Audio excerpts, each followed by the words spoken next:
Doctor Syeda Zainab Fatima AIR 45 from UMC Lucknow. Doctor Syeda Zainab Fatima, आप हमारे students को ये बताइए कि आपका टाइम टेबल क्या था और आपने अपनी इंटर्नशिप के साथ जो है अपने टाइम टेबल को कैसे मैनेज किया। सर, सबसे पहले तो मैं ये कहना चाहूँगी कि जो भी एस्पिरेंट्स हैं उनका ये एक माइंडसेट होना चाहिए स्टार्टिंग से ही कि उन्हें एक गोल सेट कर लेना चाहिए कि हमें सिलेक्शन लेना ही लेना है।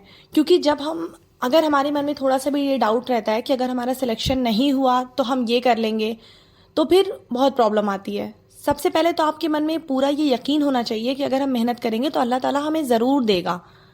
और उसके बाद जो आपने पूछा है टाइम टेबल के बारे में कि इंटर्नशिप के साथ कैसे मैनेज किया, तो सर मेरा शेड्यूल ये था कि मैं मॉर्निंग में जल्दी उठ जाती थी और उसके बाद अपना कुछ भी यूनानी पोर्शन या जो भी चीज़ कुछ ना कुछ एक टॉपिक कवर करके, कोई सब्जेक्ट कवर करके फिर उसके बाद इंटर्नशिप के लिए जाती थी।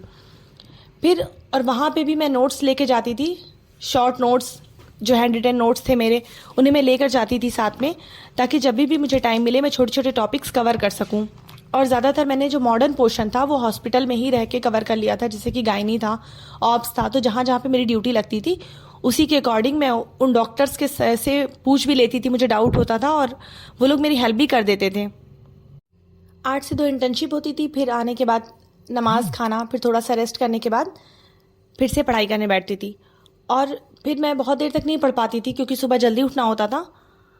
और रही बात रिवीजन की, तो रिवीजन तो जब आप टेस्ट सीरीज़ फॉलो करते हैं तो उसके सिलेबस के हिसाब से बहुत टाइमली आपका जो सारा सिलेबस होता है वो कंप्लीट हो जाता है, फिर रिवीजन के लिए अच्छा खासा टाइम मिल जाता है। मैं टेस्ट के हिसाब से सिलेबस कंप्लीट करती हुई चलती थी, तो फिर मेरा बहुत टाइमली सारे सिलेबस कंप्लीट हो गए थे, तो मुझे रिवीजन के लिए फिर लास्ट में सिर्फ रिवाइज ही करना था चीज़ों को। लास्ट मोमेंट पे मैं कोई नई चीज़ नहीं पढ़ रही थी।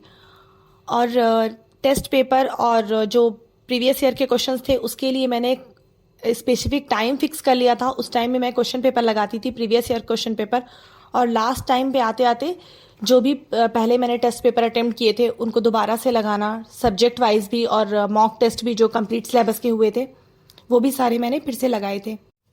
डॉक्टर ज़ैनब, एक सवाल और आपसे पूछना चाहूँगा कि बहुत सारे स्टूडेंट को एनजाइटी और स्ट्रेस होता है सिलेक्शन को लेकर, तो इसके लिए आप क्या सजेस्ट करना चाहेंगी स्टूडेंट्स को।